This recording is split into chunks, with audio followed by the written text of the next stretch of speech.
Hello, hello, hello. Welcome to the Pharmacy Seeds Network Sunday night All Things Natural Net live stream. This is an amateur radio net hosted over amateur radio and streamed live to you via YouTube. We basically just talk about farming and gardening and whatever comes up with whoever checks into the net, if anyone checks into the net. So without further ado, let's get started. This is KD2IIN Net Control for the Sunday Night All Things Natural Net.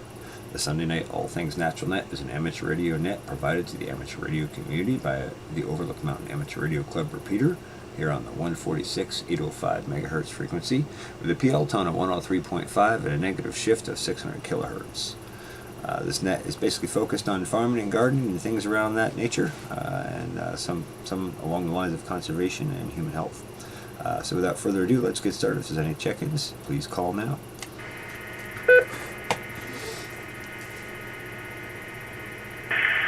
TQS, Ken.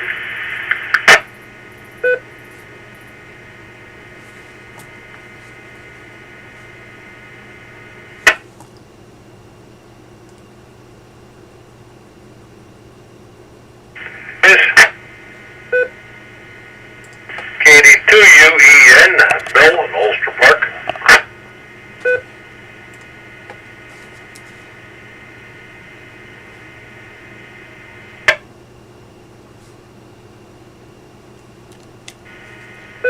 Alright, then it recognizes KD2TQS, Ken, and KD2UEN, Bill. I guess we'll start with Ken for now. KD2TQS, how are you this evening? I'm doing very well. Sitting on the back porch with a cup of chai and coffee. Chai. Good morning. Listening Chai to peepers, watching the bats, enjoying it. Nice night. Back to that. Very good, very good. I haven't had a cup of chai in a long time. I'll have to dig some of that out and have a cup later. That sounds delicious. And yeah, it's a nice evening to listen to the peepers. Fantastic. All right, well, let's roll on down to Bill, KD2UEN. How are you tonight, Bill?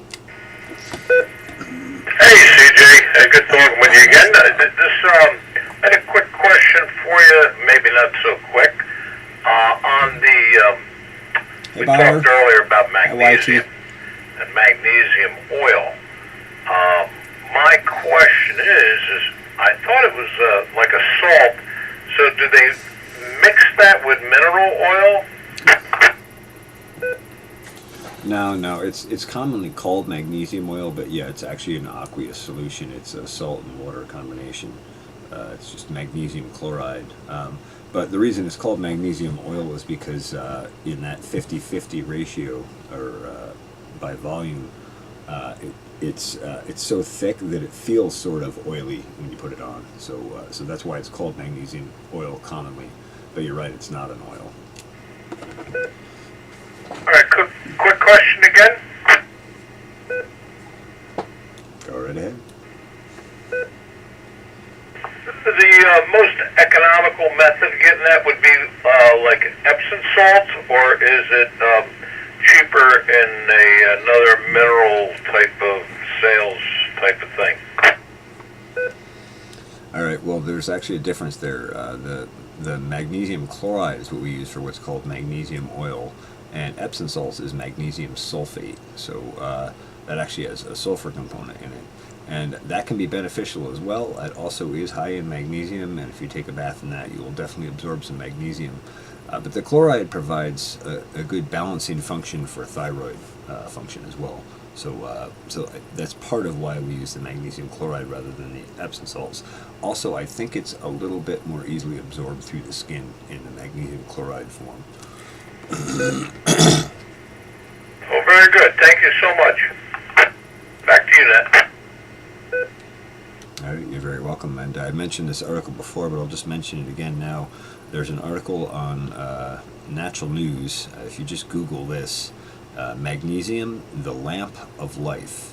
And that is an excellent article on magnesium and many of the functions that it does in the body. It's a huge critical component of many other biological processes in the human body, and also in plants and animals and down the list.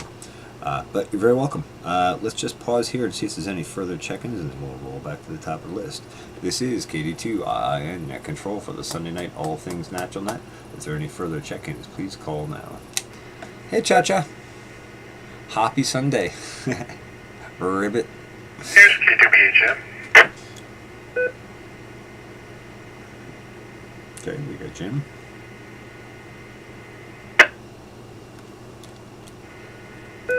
All right, the net recognizes K2BHM. Jim, how are you this evening? Doing good. Pretty much nothing going on here. Just sitting back, reading the mail, and looking to learn something. All right, very good. Well, I guess we'll roll back to the top of the list and see if Ken has anything he wants to talk about tonight. So KD2 TQS, it's your radio. TQS, nothing in particular other than somewhat interested in the backstory or original story on magnesium indication you're talking about. The rest is all. So back to them.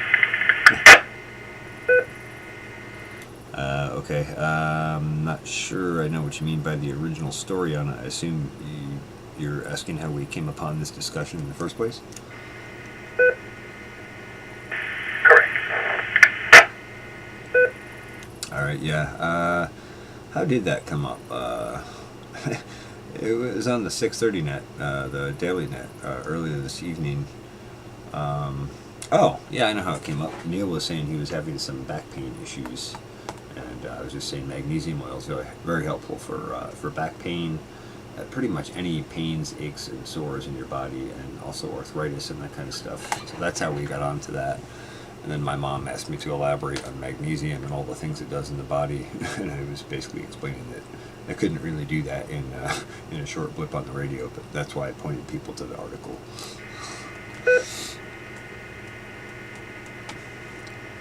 Copy that. Definitely makes sense now.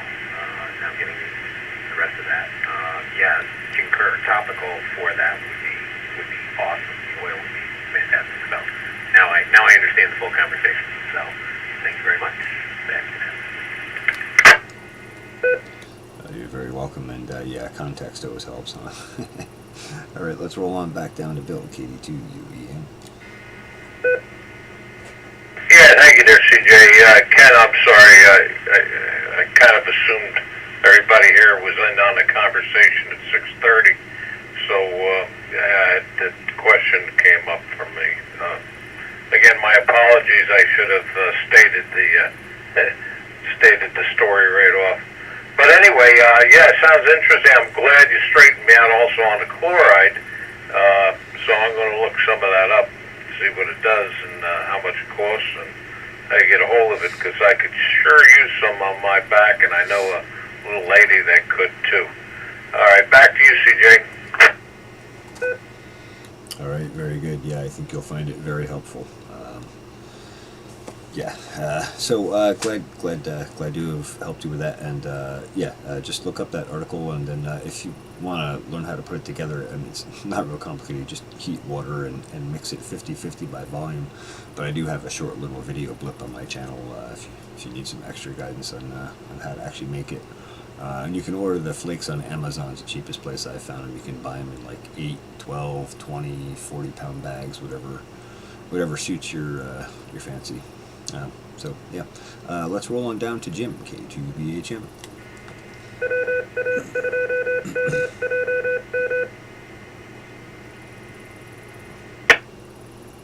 I don't avoid that region, by the way. Yeah, thanks, CJ. K2BHM here. Yeah, I'm kind of learning.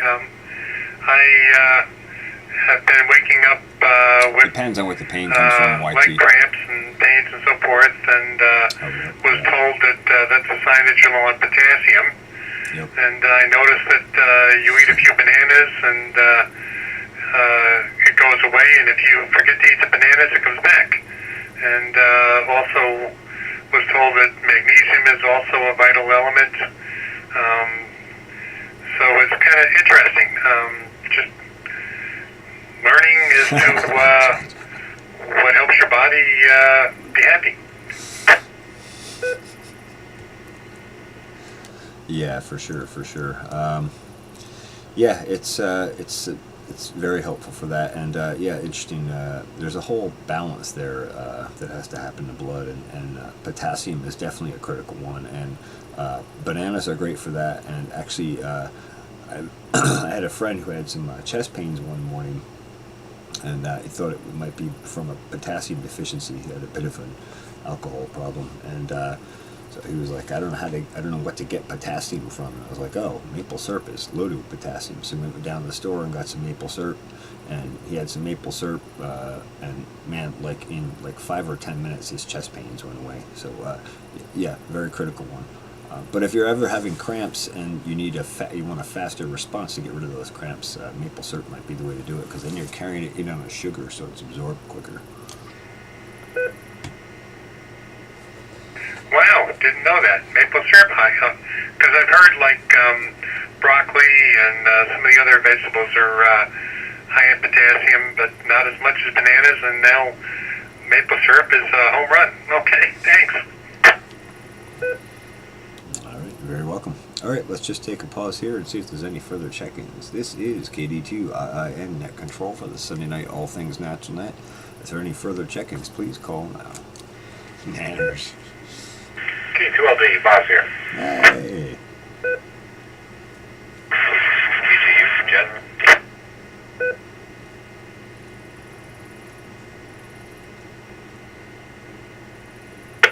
All right, then it recognizes K2LD, Bob, and KD2KJU, Jed, and I think there's another station in there that doubled with Jed. So that other station, go ahead. And then if there's any further stations, go ahead after that. W2, RWS, Rob, good evening. Rob. Very good. All right, then it also recognizes W2, RWS, Rob. All right, well, let's roll on down. Start with Bob, K2LD. How are you this evening? Doing very well. Just listening to what was going on here. I figured I'd jump on in, Apple cider say vinegar. hello, and just want to mention that something like magnesium, even though it's very beneficial, you got to take it in the right amount because it can cause problems. It's highly interactive with certain blood pressure medications like nifedipine or rapamil, any of the calcium channel blockers. That makes sense. It can interact with antibiotics. It can interact with thyroid meds. It can be problematic if it's not spaced correctly. So unless you're taking it in a absolutely natural form, you got to be careful. And if you take too much of it, magnesium is a tremendously good effective laxative. Yeah, so you're talking about taking it internally, I think. But those are interesting precautions to consider. I wasn't aware of some of those. So I'm going to put it back to you. Were you referring to internal or just magnesium supplement in general? Well, if magnesium is going to get into your body, it's going to be internal, whether you take it directly or transdermally. You're going to get it into your bloodstream, and it can have that effect. Most of the interactions are by mouth because the stomach is a little makes sense. kettle of potential brewing interactions there. Yep. So you have to watch more with the antibiotics doing it that way, but in general it will interact with calcium channel blockers and certain other antibiotics. Just make sure that you take it correctly is basically what I'm saying. Yep, and check with your doctor and make sure that, that you're not going to have interactions with anything else you're on. That's good advice, and interesting. It makes sense on the calcium channel since magnesium and calcium have such an interplay with each other. Well, thanks for bringing that to the net, Bob. All right, let's roll on down to Jed, KD2 KJU. How are you this evening?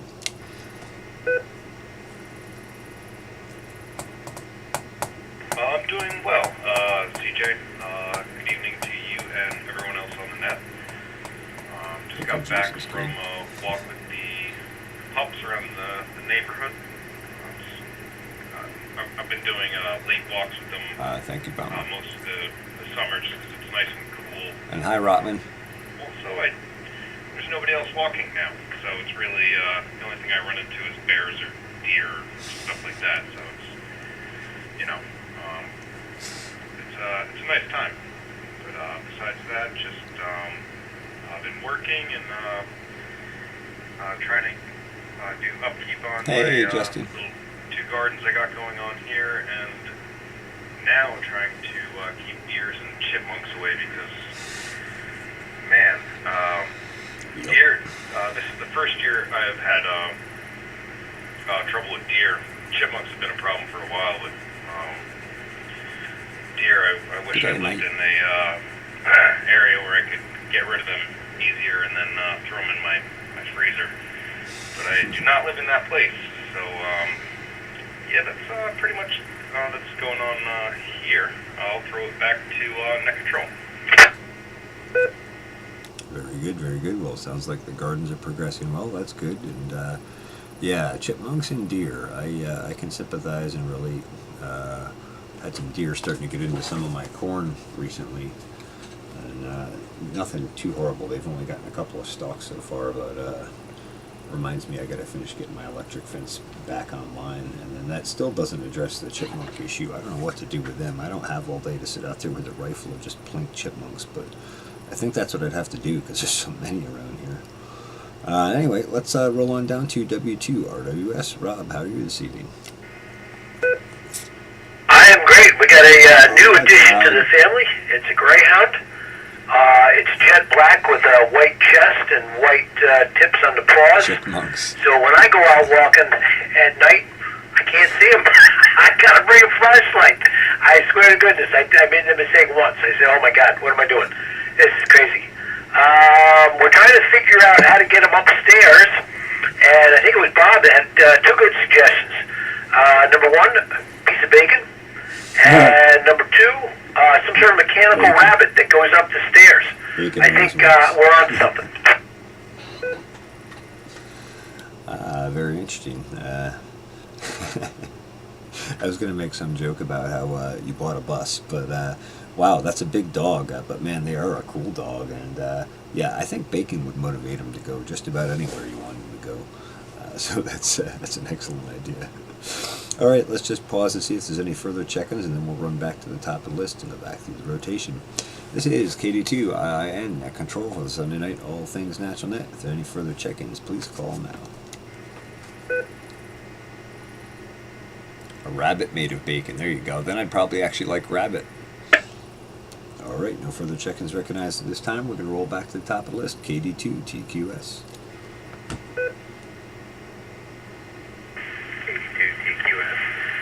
I just want to add on to Bob's comments. I definitely agree with everything that he said. Standard warning I put out there is just because it's natural doesn't mean it's good for you. You have to get everything in the right balance and the right amount. Example that I always use is arsenic. People think arsenic is bad for you. However, if you don't have arsenic in your blood, you will die because you can't make red blood cells. However, I do not recommend supplemental arsenic. You get more than enough trace mineral in the foods that you eat, so it's all the right concentration and the right amounts. It's usually best achieved through diet rather than the supplements drop. There are times where supplements are helpful, but I don't recommend Amazon. Who knows what you're getting? And just because it's labeled as such doesn't mean that that's what you're getting either. China had a big melamine problem back a few years ago, and many brands, including organic brands, were removed because they cheated the protein scores by putting melamine in the milk to raise the level of protein.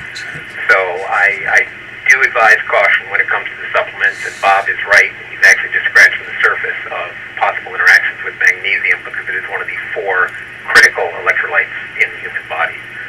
So just use caution with that. I'll leave it at that and pass it back to them.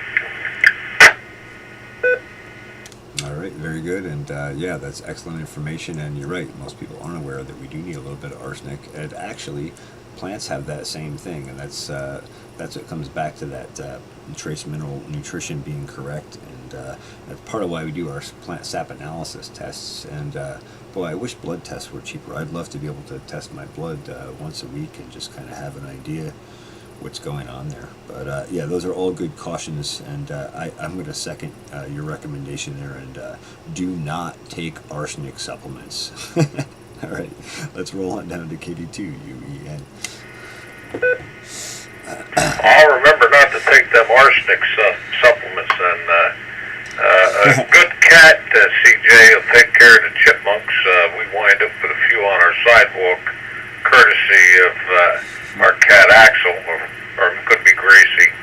And also, I'll put $10 on the Greyhound. Back to you, Ned.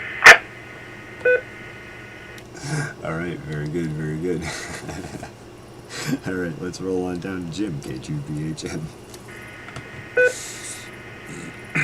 Okay, sorry, I'm not into betting, but do, Rotman. Question: is bisoprolol fumarate a calcium blocker? I'll just let that pass right direct to K2LD.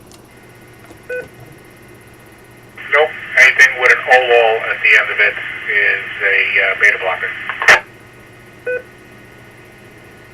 Okay, so would magnesium interfere with that operating? That would be a negative. Okay, thanks. All right, very good. This is KD2 and Net Control for the Sunday Night All Things Natural Net. For those who don't know, K2LD Bob is a pharmacist, so he knows exactly what does and doesn't interact with things. So that said, let's roll on down and give Bob his turn. K2LD. Okay. First, we'll go into the fact-checking thing. The magnesium content of maple syrup comes out to 4 milligrams per tablespoon. No. Looking at foods that have magnesium in it, pumpkin seeds comes up as number 1, almond, spinach, soy milk. My personal favorite down the list would be dark chocolate with 50 milligrams per 1 ounce. The equivalent of 1 ounce of dark chocolate would be 12 and a half tablespoons of maple syrup. That's a lot of maple syrup. Unless you're eating a lot of pancakes, that really just wouldn't make sense. You'd spike your sugar. Yeah, they're just silica. Like that. Cha-cha. And the reason why I had mentioned the mechanical rabbit is down in Florida, where I occasionally go, there's a Greyhound track. And the lead for the Greyhounds is a mechanical rabbit. Oh, yeah. And the announcer called them Old Sparky. And once they get ready to release the dogs, Old Sparky comes running and just goes crazy around the track, and the Greyhounds go right after him. And that's the story behind the mechanical rabbit. Very interesting, very interesting. Yeah, I've seen video of that, and it always amazed me they used a mechanical rabbit. That's a pretty cool piece of engineering, actually. And we were talking about cramping and potassium. So were you talking about potassium or magnesium on that last bit? I got into it at the end. I thought you were talking about magnesium. Sorry. No, that's okay. That's okay. And that was excellent information, regardless. But I just wanted to make sure we'll clear up the confusion. Yeah. All right. Well, it's all excellent information, and I always appreciate your participation. So let's roll on down to Jed, KD2 KJU.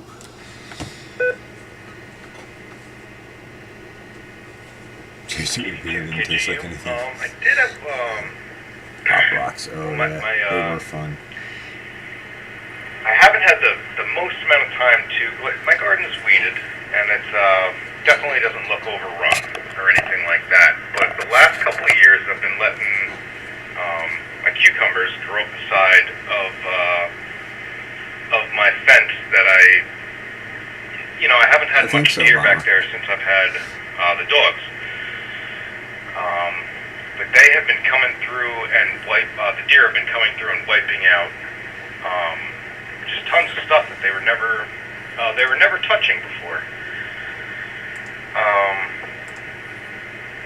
So yeah, I'm I'm also having a problem with my cucumbers that they're getting very dry. They're definitely drying out. And I'm not sure if that's because of the way the deer, it looks like they bit them. It looks like they were nibbling on parts of where the vine is and not just the flowers or leaves. So I'm wondering if that could be it. And yeah, I would ask you how to get rid of deer, but I mean, I'm pretty sure, I don't know what else I could think of, honestly. I mean, I can't slug them. Besides, the last thing I was thinking of was that I punched a few deer. you hook up a water hose to it, and it senses motion, and then it starts going off. That was like the last thing I could think of. But yeah, if you have anything else, yeah, something about deer. And then I do have a interesting question next go around if there is one, but I will send it back to Net Control. This is KD2KJU. All right. I mean, deer really, honestly, the easiest thing to do, although it sounds like a lot of work, is fence in your garden. Go at least 8 feet high, and then you're done. Then they don't get in. And if you use the right kind of fence, you can keep out the woodchucks and the rabbits as well. Then you're just left to deal with chipmunks, and I guess you could probably do like water bucket traps for them, and probably at least reduce the population, or at least get rid of the ones that keep getting in. But yeah, the deer can be really frustrating. But you know, there's not much you can do other than fence it. You might be able to they might make a sonic repeller that works. Another thing that might work is a combination of a light and a radio on a motion sensor to scare them. You know, I'm told that over time that doesn't work anymore, and that's consistent with deer behavior, where they kind of get used to something, and then it just doesn't scare them anymore. And I've heard mixed results on the motion sensor water sprinkler thing, but that might also work as well. So I don't know. Those are certainly different options to consider, but I would say fencing is probably going to be your best bet. So I'll put it back to you for another comment. KD2 and Net Control. Nobody likes it dried out. KD2 KJU. Yeah, I have the fence up. Water them. But after a year, I decided, you know what? I can grow some cucumbers up here. So then that started. I honestly, I guess I've just been lucky that they haven't been messing around with me for this long. So I guess I'm just going to put up another little barrier outside of there. I've never had a cucumber dry out. Yeah, and the chipmunks, I figure I'll set up a couple water traps. I think I have 8 buckets. I'm just going to put them all out there at once. And I don't like the whole drowning thing, but, you know, you're eating my food now, buddy. Knock it off. I'll send it back to Net Control. KD2 KJU.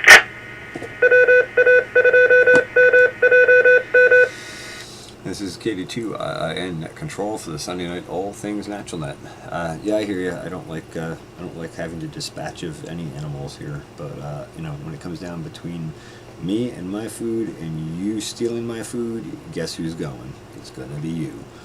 Yep. So I hear you. I never had a cucumber dry out, so I don't know. I'm not sure what to say for that or what to make of that. Maybe I'm just not understanding what you mean by that.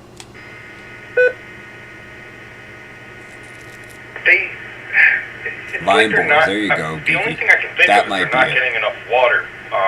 That's got to be what it is. Yellow out and then look. I don't want to say like a triangle, but you know, one side is obviously grown and decent, and then the other half of it just doesn't seem to be getting the nutrients. It just feels like there's a I don't know. They've never grown like this. It just feels like someone's pinching the line of what they're supposed to be getting. They're just not getting what they're yeah, I think you're right, Geeky. Supposed to be. Probably vine borer. But I'm doing everything. I have the water gets everywhere. Waters the whole garden. And it's both of the. I have one for well, one that's a plant that's supposedly for better for pickling, and one that's just for munching on. And they both seem to be acting the same. Everything else Still in the garden battling seems them, to be huh, on Justin? point. It's just the cucumbers that seem to be something's missing there, and I just can't figure it out. Back to you. Okay. One thing you might check for is vine borers. Sometimes you'll see a little hole at the base of the vine, or anywhere the vine might be touching the ground. And if a vine borer gets in there, sometimes the vine will just die back suddenly, and it doesn't seem to make sense, but it's actually a vine borer that's gotten chewed up inside the vine. If that's the case, there's not a whole lot you can do at this point. In the future, you could prevent them by putting some BT on them, which is a Bacillus thuringiensis. That's an organic soil-borne bacteria that acts as a pesticide against certain worms.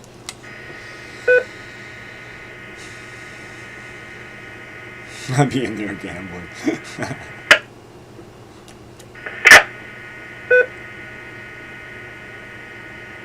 All right. What should I look for if that's the case? I mean, I'm going to Google it, but is there anything that really will stick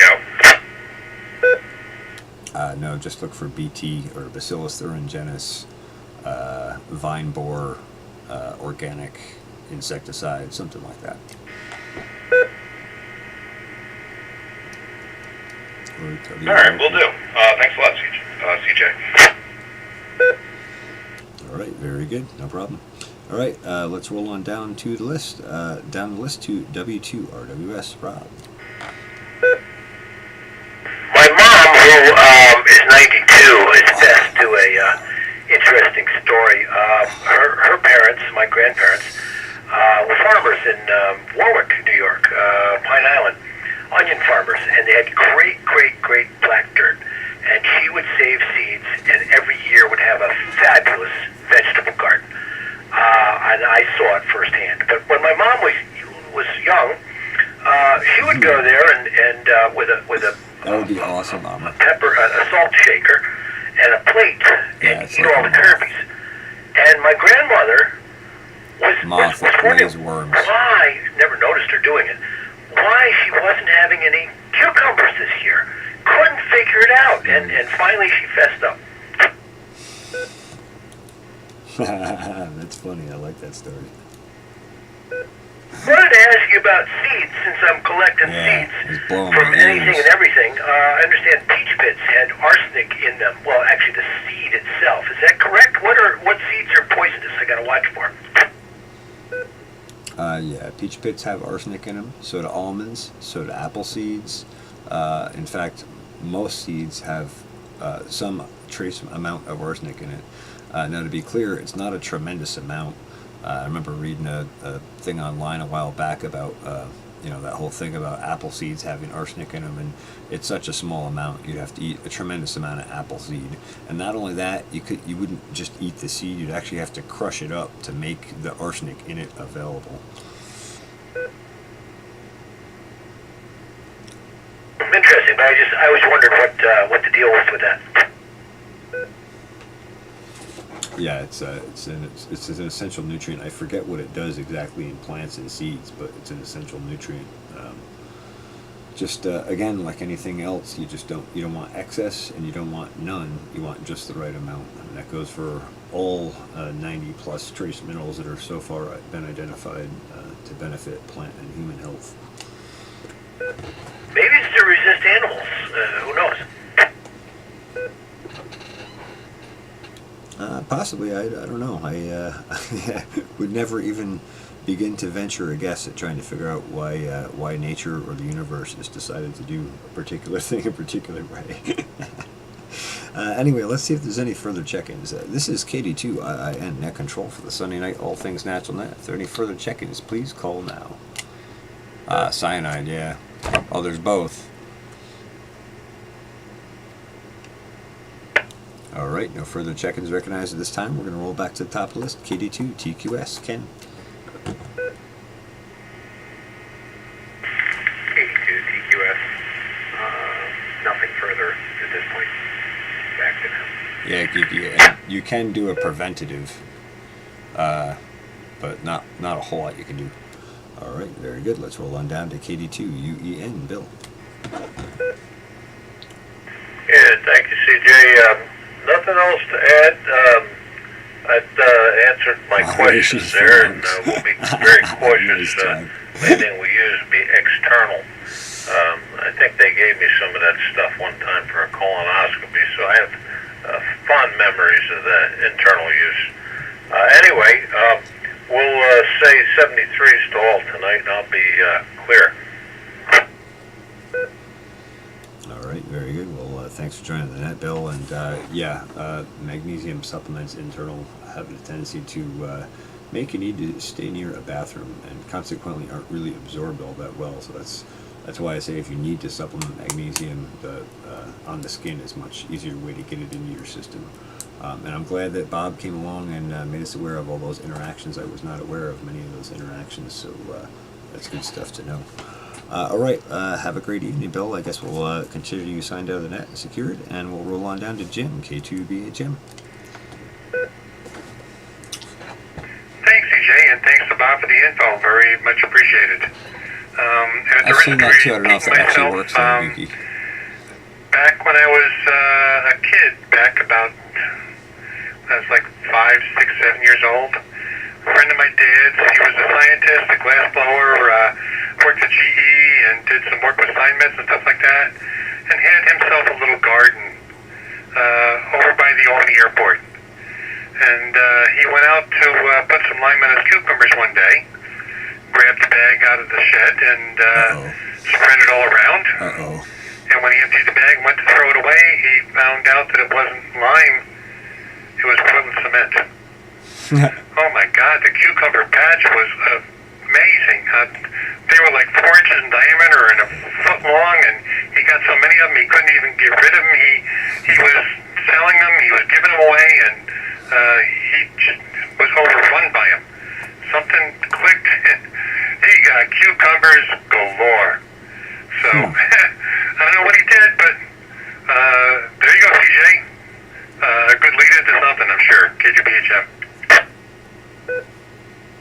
Well, sounds like he made lots of available calcium, which, interestingly enough, people use lime to try and put calcium back in the soil and sweeten it. But without anything to mobilize that calcium, it really doesn't do all that much. That's why I always recommend calcium sulfate, because that has the sulfur component that helps liberate that calcium and make it available to microbiology and then ultimately to the plants. So I wonder if that's what he did, but I don't know. I wouldn't never put cement on my crops, and having smelled cement and knowing what goes into cement, I would not put that anywhere near a crop growing area. But hey, if you get a yield response, it's hard to ignore that. All right, let's roll on down to Bob, K2LD.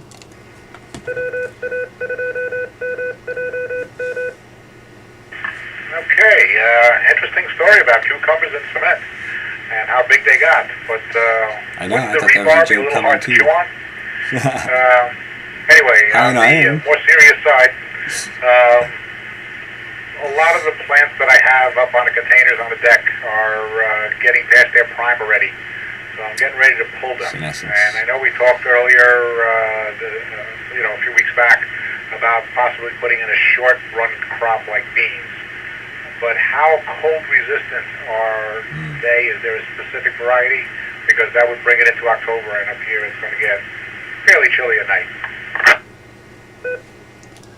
They're not super cold resistant. They're not going to tolerate a frost or a freeze, and they're not going to like real cold temperatures, but they'll take fairly cool temperatures. The big thing with those is you want 60 to 70 degrees for germination, which you probably still have if you're doing implanters on the deck. I don't know if that's where you're doing them. And then, of course, you could pull them in on the cooler days as you go into October. They're usually about 60 days from seed to food, edible bean maturity. So we are starting to push the window here, especially where you're at. I don't know of any varieties that are super cold tolerant, though.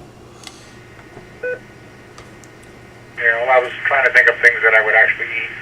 I know things like broccoli will be more cold resistant, but I don't eat it, so it wouldn't be any good for me. Gotcha. Yeah, I mean, radishes, if you like radishes, you can pull radishes off. They're still fairly cold tolerant, and they're usually about 30 to 45 days seed to maturity. And beets are usually about 55 days, and they're fairly cold hardy. So if you like either of those, maybe that's an option. I never tried beets. That might be an idea. I'll have to look into that. Can you plant spinach, lettuce? Not necessarily, Bomber. All right, yeah, and then there's spinach, which I hadn't even thought of, but one of the chatters, Bomber here in the YouTube chat, was saying. So that's an option as well. But beets are really easy, and you can eat the greens and the bottoms, and I'm sure they're super nutritionally packed. So that might be something to consider. All right, let's roll on down to Jed, KD2, KJU. Jam, what's going on, Jam? Whoop whoop. KD2, KJU. I had a question about picking garlic. Picking garlic? Is it fine just to gently pull it up by the stalk? Carrots too. Is that a no-no? It's not recommended. It does work, but it depends on how soft and loose your soil is. What you really should do is go with a shovel, or even better yet, a broad fork, and dig about 4 to 6 inches off to the side of the base of the plant and kind of lift from underneath.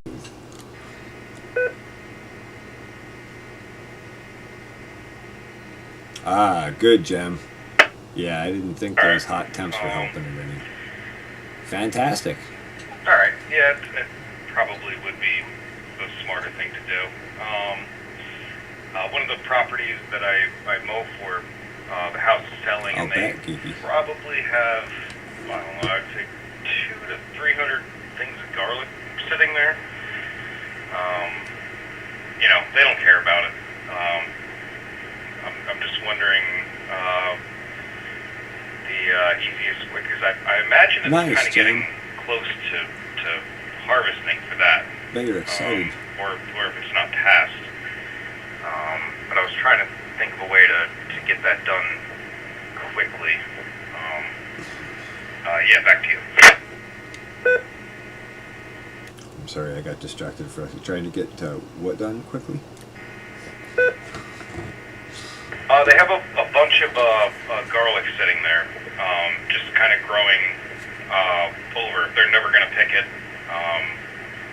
Like I guess if I were to pick a bunch of that and quickly, how much would I be damaging it, and would it be that bad for it? I'm not sure we're on the same page here. You're talking about picking garlic, right? Yes, they have a bed that hasn't been, all the garlic has grown back from, I guess, last year, but they just haven't really touched anything. They haven't taken care of it or done much at all. Okay. And the house is selling, and I was just going to run through there and pick up all the garlic and throw it in the bucket and deal with it when I got done done with work. I was kind of asking how stupid of an idea is that? Okay. Dig it out, throw it in a bucket. When you get off work, take it out and hang it, tie it together in bunches and hang it up to dry. It's not hard to do, but I wouldn't leave it sitting moist in a bucket, for more than say a work day or whatever. I wouldn't leave it overnight like that. You'll end up with mold. Get that garlic. Oh no, I wouldn't do that. I just kind of want to get everything. How you doing? I just want to, kind of grab everything that I can while we're working there, and then take it out of there. They've harvest it. It is interesting to see how the garden, what has, Hello, Jennifer White. 3 years ago, it was a beautiful garden, well taken care of, and it's really interesting to see, with just the lawn being mowed, what plants became dominant. And what didn't, weeds took over very quickly. It's all fenced in and everything like that. It just never got tended to. Neat little experiment that I got to watch, but I feel like I should at least save the garlic, you know.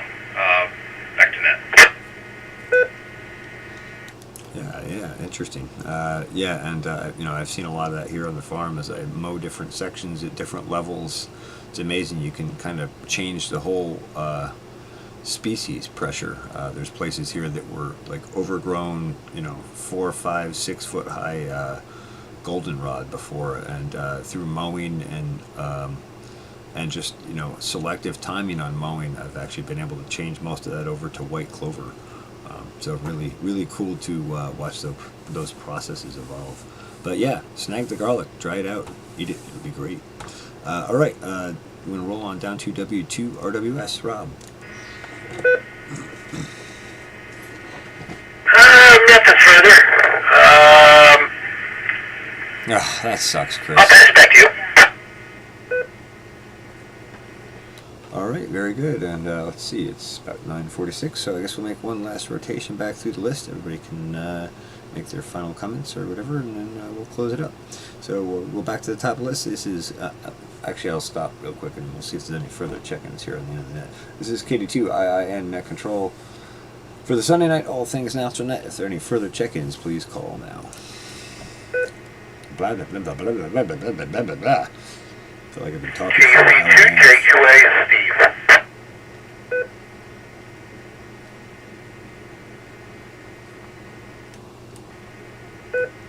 All right, then it recognizes KC2, JQA. Steve, how are you this evening? I am doing well. I just rolled back to the QTH a short while ago, and I'm sorry I missed the net tonight, but just did want to check in, and I'll just stand by and listen to the last go-round, but I'm glad I was able to stop by and catch the last couple of minutes. KC2JQA, back to net. All right, very good. Well, glad you made it. Glad you joined us, and glad to have you on the official log. So thanks for coming along. All right, let's roll back to the top of the list. KD2 TQS. Ken.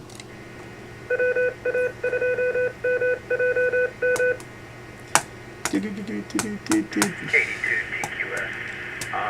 One additional comment on magnesium for muscle issues, spasm in particular. Magnesium sulfate is used intravenously in hospitals to stop premature labor. The uterus is contracting and basically spasming. Magnesium sulfate will slow and or stop that contraction. However, it is used very cautiously, and you have to check the patient's reflexes every so often because they can get very, very flaccid to the point that they have breathing difficulties. So, again, the right amount is the key thing. But very powerful for muscle issues. So, with that, I pass back to them. Very interesting. Yeah, I don't know anything about magnesium sulfate, but that's very interesting. And yeah, I would imagine anything like that, IV, you definitely have to keep a close eye on the patient. Interesting. Well, Ken, thank you as always. You always bring excellent information to the net, and I always appreciate it. All right, let's roll on down to Bill. Already checked out, so we're going to roll on down to Jim, K2BHM. Thanks, CJ, K2BHM. At least you got some observations. Garlic Festival is typically mid-September, so it's probably coming up close to the optimum time to harvest garlic. And Garlic Festival is canceled this year, so no competition. So harvest it and make a killing. Oh, God. Just be amusing.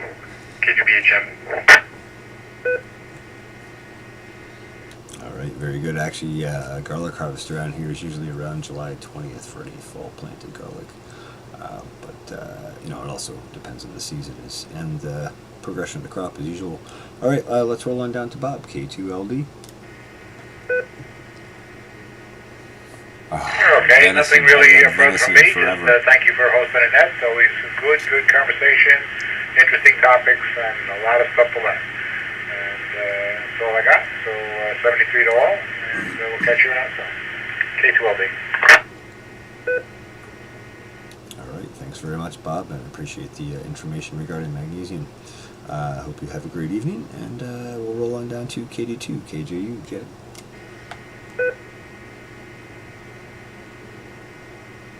KD2, KJU. Yeah, I hear you, Chris. Yeah, I would love to replace my lawn with thyme and clover. That would be a really nice thing to do. A lot of places I mow have thyme out there, and it does not grow high, and neither does clover. Yeah, $36 a piece. The only That's thing crazy. I really actively kill on my lawn is crabgrass. And Yeah, Ken YT. I absolutely cannot stand it. But he's doing pigs, not crops. Actually, my last question, which isn't exactly farm and garden, but Yeah, I'd I try have kangaroo too. I'll bet it'd be good like venison. 2-inch by 2-inch hole that I'm feeding some couple cables in. A couple 2 years ago, I went to make it a bit neater and said, you know what, it's working for right now. And then about a couple days ago, I got to thinking that it was time to do this again. It's okay, White. And when I went to do it, there is a lovely nest of yellow jackets in the wall right there, which is right next to a window. And the hole leads into my go for a giant venison steak. Where my computer and this room in here. Giant venison steak. Without poison, I'm thinking my only thing here is poison. I can't really see another way without getting stung or a ton of work on the house. Yeah, any suggestions from anyone? I'm definitely all ears, but I'm really thinking it's going to have to be poison at this point. KD2, KJU. So it's a yellow jacket nest. Where exactly is it?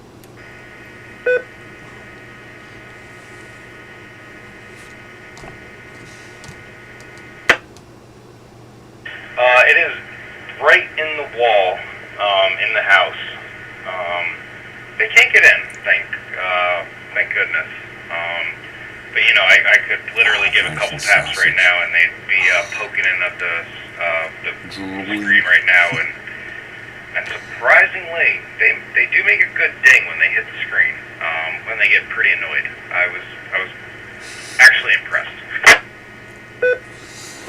All right, yeah, if they're in the wall, man, I don't know. The only thing I can think of, and I'm going to warn you, it is poison, but it evaporates really quickly, is brake parts cleaner, and that'll kill them on contact if you can get a shot in that hits the nest or fills the cavity, and it would evaporate fairly quickly. But don't get it on your skin, don't breathe it, don't come in contact with it, but that'll kill them really fast. That's what I always used when I was painting, and it doesn't really leave a residue, which is kind of nice. I know a lot of those like bee sprays leave this oily garbage all over the place. That does not leave any residue. So that's the only idea that I have off the top of my head.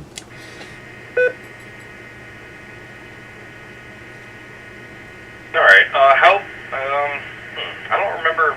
I think I've been around that before, and I didn't mind the smell. My main part about the poisons is just that perfume or smell they put in it too. Although I guess that's kind of good because at least you know that it's still present. There's a decent amount in there. There's got to be. I mean, honestly, I'm embarrassed that I didn't notice it happening, but I've been working so much that I just, haven't had too much time to be around.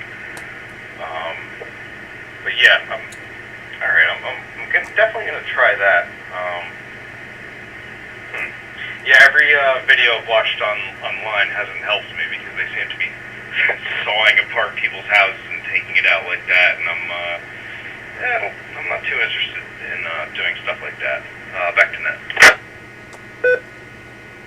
All right, yeah, that's the best suggestion I have. Also, no sparks or flame or heat sources around that stuff either. That toluene is super flammable, but it would kill them.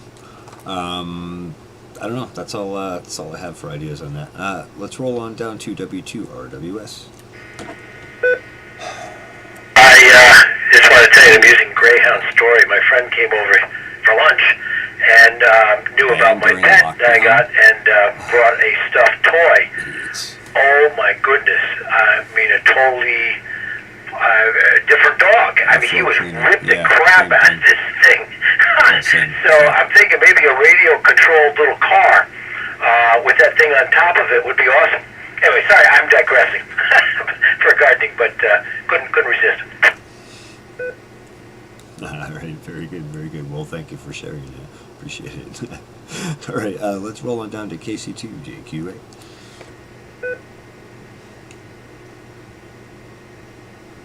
The feral kangaroo that came out, he had no choice. Yeah, they're coming right for us. Alright, looks like he's already checked out. So that concludes the Sunday Night All Things Natural Net. Thanks to everyone who participated. This is KD2. And inviting you to go join us again next week. A few announcements. Thursday nights at 8 p.m. is the Thursday Night Net. That's run by K2JLV, Dave, and usually a technically oriented topic is discussed, or multiple technically oriented topics. That's always a great net, so I hope you go check it out. Mornings and evenings, 8:35 a.m. and 6:30 p.m. we have the OMARC Daily Net. Just a general check-in for local amateur radio stations, for everybody to kind of check in with each other and see how they're doing. Other than that, this is the Sunday Night Net, and this is officially closed. This repeater is back under regular amateur use. Thanks to everyone who participated. This is KD2IIN saying 7-3, and I will be clear.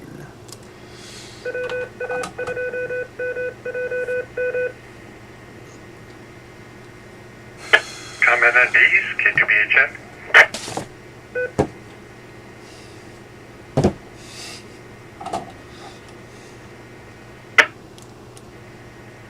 Okay, go ahead. Like I closed the net. My dad always talked about a story about his father. They had a house on a corner, and somebody would always come around late at night drunk and slam into the porch and knock the porch off and so forth. And eventually the porch started pulling away from the house, and the bees started getting in there and making a nest. So he ran a couple of little wires down each side of the crack and put a neon sign transformer on there. And well, that'll do it. He's one of the first bug zappers. Oh yeah, that'll do it. I know people use heat cans in front of like a Yellow Jacket entrance, but I didn't want to suggest that in Jed's house. That sounds like a recipe for a fire. Anyway, thanks for sharing the story, Jim. I gotta get rolling along here. I gotta move on to the next thing. 7-3 is K2BHM, KD2, and I will be clear. Thanks. Enjoy the net, guys. K2BHM clear. Let me catch up on comments now. I did so bad. I'm in lockdown. I was surprised it was so short. I was surprised it was short. People have warned me, but I didn't believe them. What was short?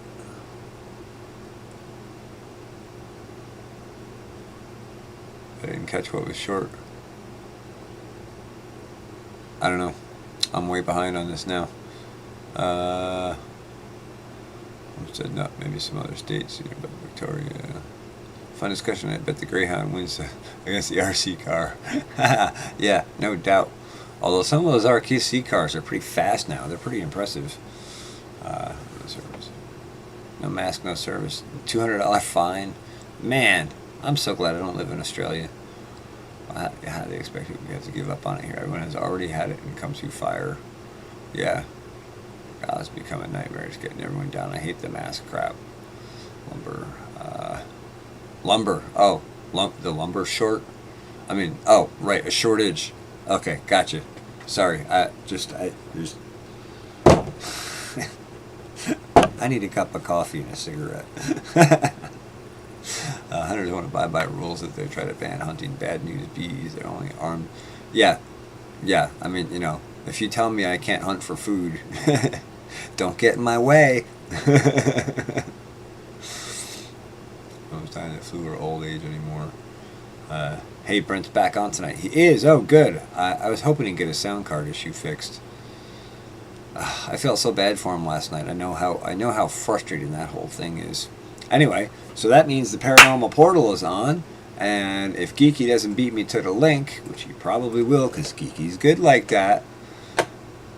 If you haven't checked out the Paranormal Portal, you beat me to it, Geeky. Go check out the Paranormal Portal. Oh, that sounds like a great idea, Jim. But I'm gonna make some coffee for starters. We lost a lot of older people in January, but it was here. Yeah, exactly. It's here. Well, he was having a sound card issue, Rotman, and he sounded pretty sure that was the root of the issue. Anyway, let's all roll over to the Paranormal Portal. I thank everyone for watching the Pharmacy Seeds Network. I hope you will come at Wednesday morning at 12 a.m. Eastern Time, Tuesday night at 9 p.m. Pacific Time. I hope you'll come and check out the Pharmacy Seeds Network live stream here on YouTube and also on TFR Live. It'll be the new show, Comrades in Farms. So I hope you'll come check that out as well. Thanks, everyone, and I'll see you guys in the portal.